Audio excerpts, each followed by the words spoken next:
on these ones.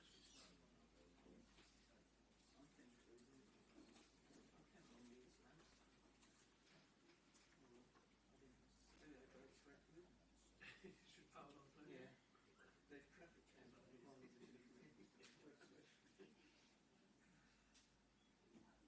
mean, the word really good, they went to 80. Yeah. You know, she lives these ones. It's not really cool coming off the street. Yeah, well,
You're like amongst the dead men.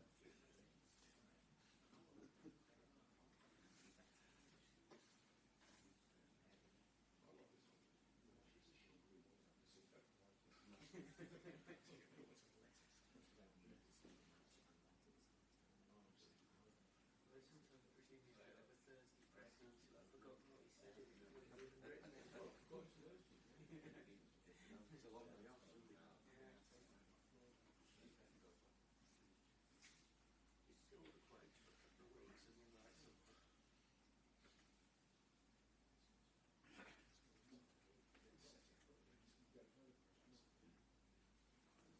you mention anything?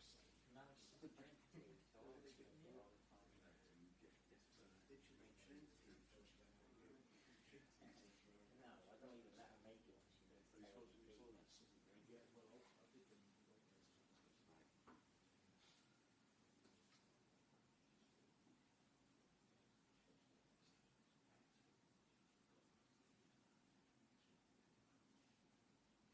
it gives a little bit of colour like that.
More relaxed today, mate. I'm not getting harangued.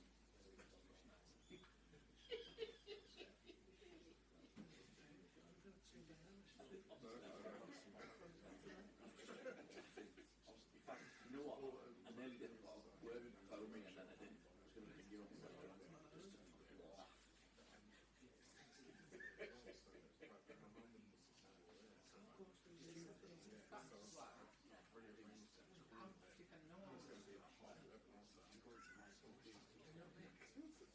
Work out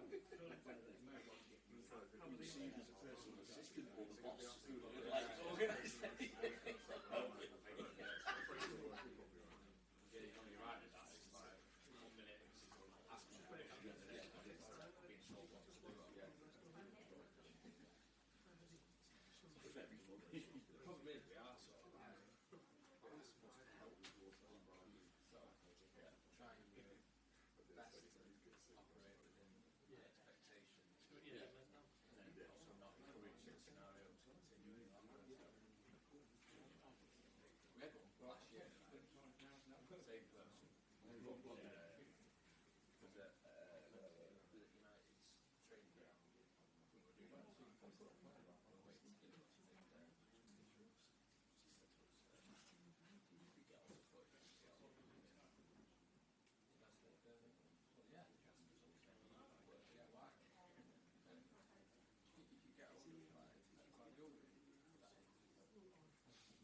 When we were setting up, they didn't send that. I said, well, they wouldn't send that really, they'd just send a bit of the interview.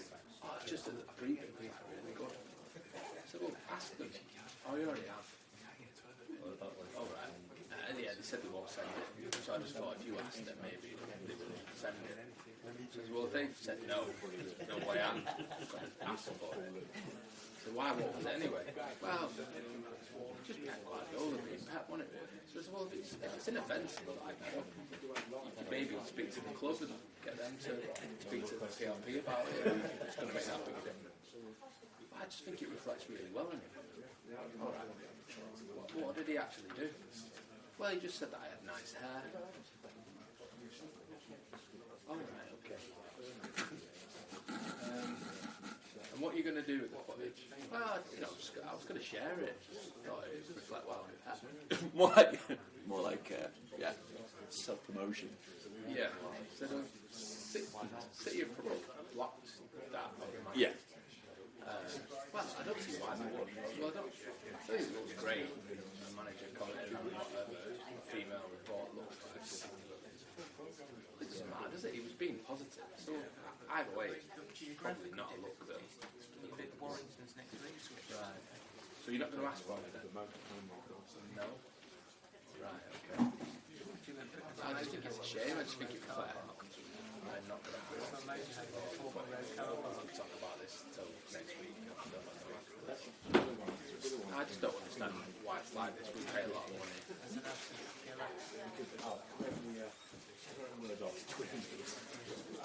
Player ratings before kick-off. It's the fact that like, people are fucking stupid. That's the thing, trying to get something on the size, like, don't like that. Then after me, then tried with Ben. Ben had shot it. Have you still got the footage from the other day? So Ben actually reported it for that. He didn't initially, but then once he heard that she'd already tried with them and with me, and then tried to get it. He could be in massive trouble. Well, he would have been, yeah. I mean, as it was, it's not his first rodeo with that particular individual. Right. He was quite aware that there was probably more to it. Yeah. But yeah, he said that. It's very calculated now, isn't it? Oh, yeah. That's quite naughty. Yeah. Even the sort of, can you actually without explaining what the footage is and why you want it, it's not great. That was a bit of a turning point. Yeah. Yeah, okay. I get you.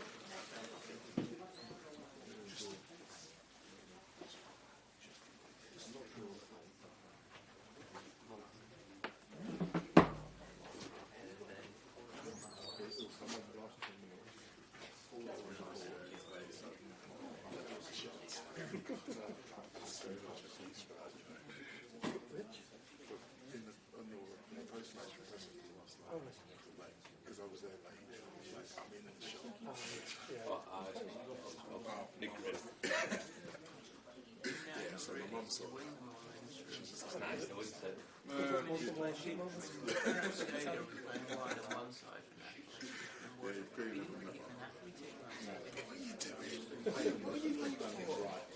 wasn't late, I was just happy. You've seen the overlap talking about lateness. This week, Ricky Gervais, very funny. Why is Ricky Gervais on that? Is he even a footballer? Gary told me a few weeks ago at Anfield that Ricky Gervais was going to be on it. I was like, and I mean, they hardly talked anything about football. No. It's beginning to sort of crossover. Yeah. But there were funny bits in it. And actually, he basically just has the same views half the time as Roy Keane. Like, even on leaf blowers and stuff like that. Did anyone laugh so much when he did swing of fuel this week? Were they able to contain themselves? No, but they took the mick out of Gary because Ricky's got his own vodka and he does like kind of his own advert. But you know, like Gary does those adverts in the middle of the overlap. So they started taking the mick then out of Gary and they had a compilation of like his cock-ups when he'd been doing it and stuff like that. So it was quite funny. They are pandemic. We have some time to sign. I think it's someone else to do it. First time I was reading this one out. Like, that doesn't sound relevant to England. Then it comes up on the screen. This is for the American market. I was like, wow. Okay.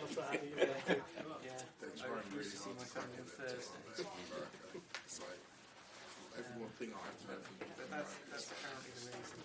they don't understand. And that's a really hard narrative. Only irrelevant information, and there's not much you can use from that information. Yeah. They don't really translate. Yeah, we're trying to understand what's happening.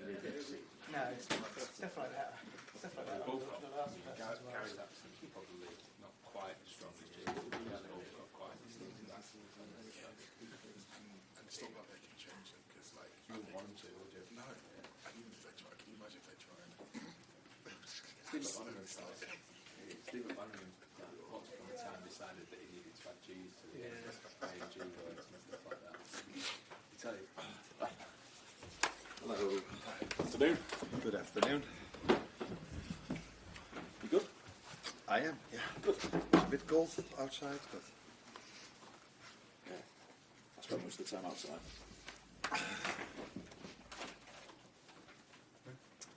Arne, last night Jude Bellingham said you're the best performing team in Europe. So where do you rank your side when it comes to the best in Europe at the moment?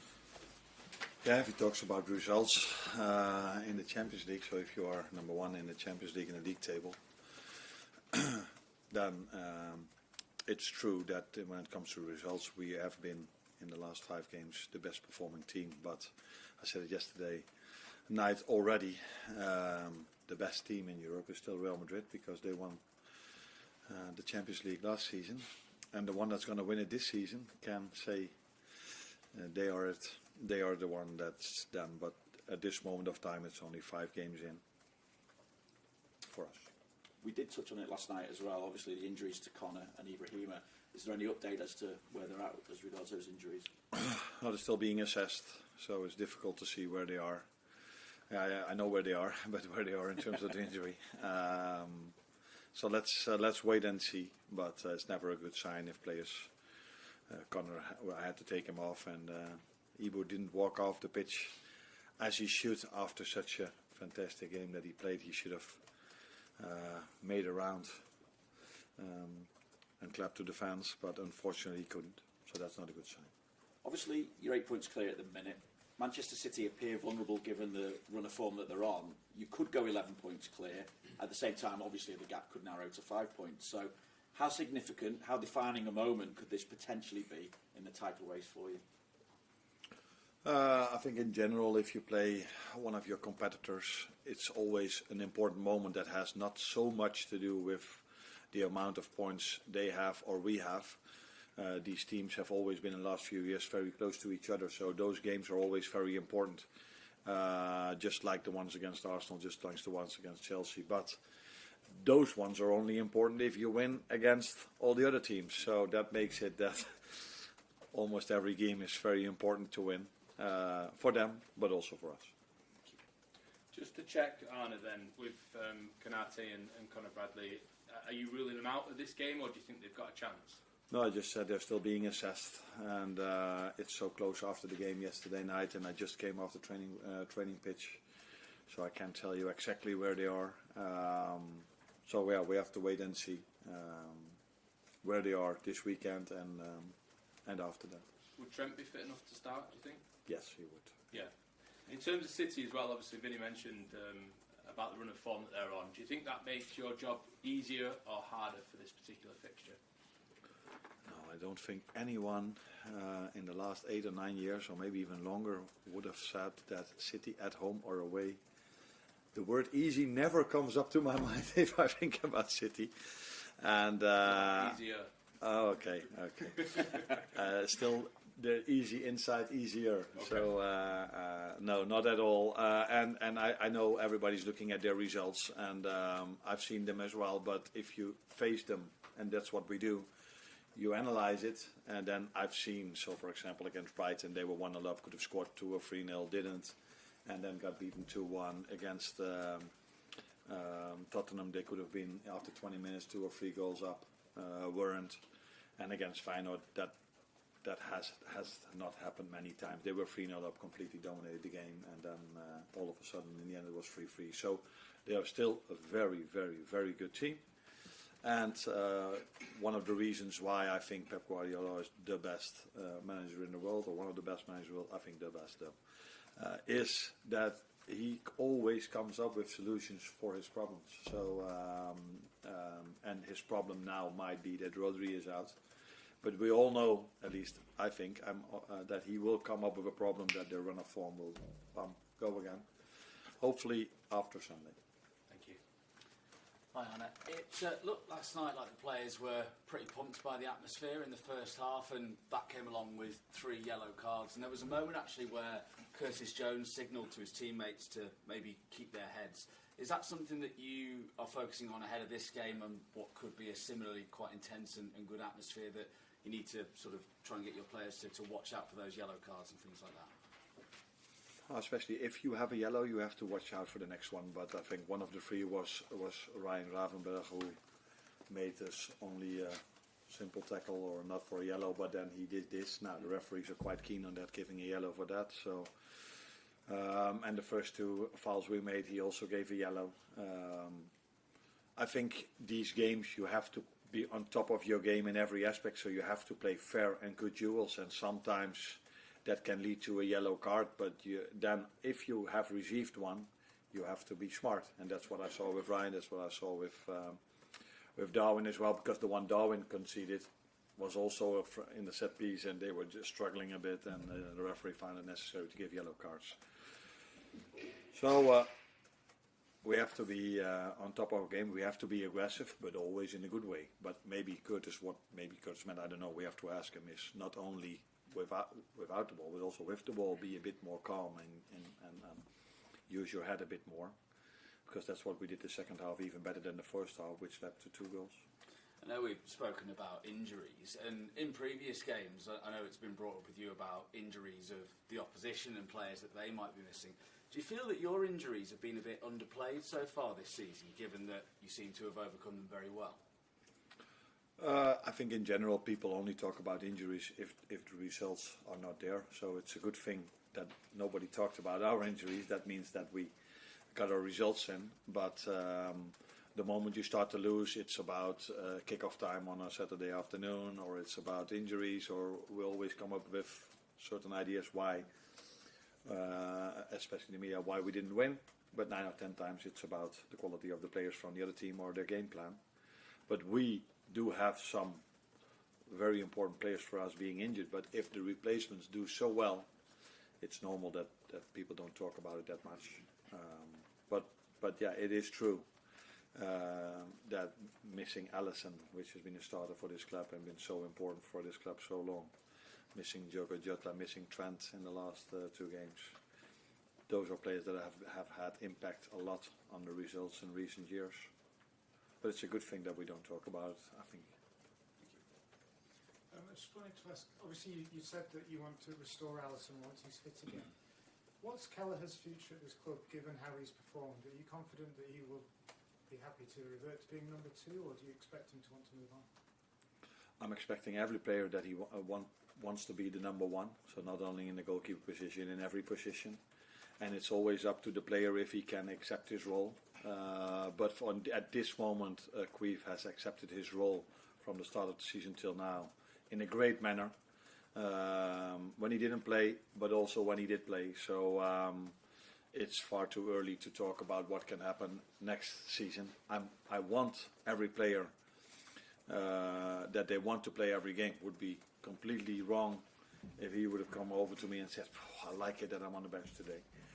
So that's completely normal with him and all the others. And but then it's always about the attitude if you don't play, and that has been outstanding.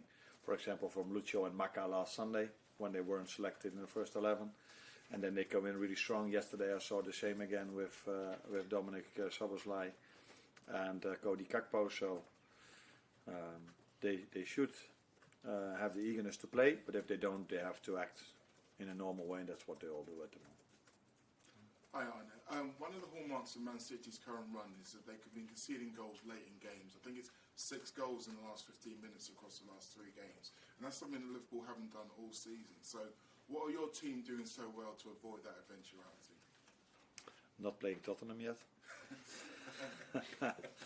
Because they're a very good team as well. A great playing style. No, It always depends on the circumstances, and them conceding 3 against Feyenoord probably had a lot to do with the substitutions they made. and being extremely unlucky. So if you saw the first goal and the second goal, the goalkeeper hit the ball towards the post and then it fell to Santiago Jimenez. So during a season, these things can happen to every team. That's the same with injuries, and we've seen this at Arsenal with Ødegaard being out. That didn't help them. With Rodri being out, it didn't help City. So I'm hoping we are not facing those same problems. But if it does, then we have to make sure it doesn't hurt us that much. But it's always difficult for every manager everywhere around the world if one of your star players is injured. And when it comes to goals conceded, it is. It's always also the circumstances, though. So being 2-0 down and then maybe taking a lot of risk and then conceding is different than being 1-0 up and trying to keep a clean sheet.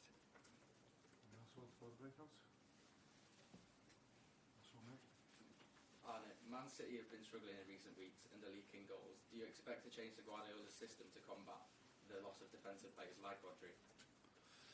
That's what I just said. I wouldn't be surprised if he comes up with another brilliant idea. So I think he was the one who started playing the inverted winger, fullback. Then he was the one that started to play the centre back as a number 6. So I don't think it's a surprise for anyone if he again comes up with something no one has ever thought about before to make his team even stronger. And that's probably one of the reasons why he inspired so many managers around the world with all these. When he came up with it, we all thought it was crazy. Then he did it, and then we all thought, okay, let's try to do the same because it's a brilliant idea. So I wouldn't be surprised if he comes up with something new again. Let's wait and see because many things have been done in football now. But he is. If there's anyone in this managerial world that can come up with something new, it's definitely him.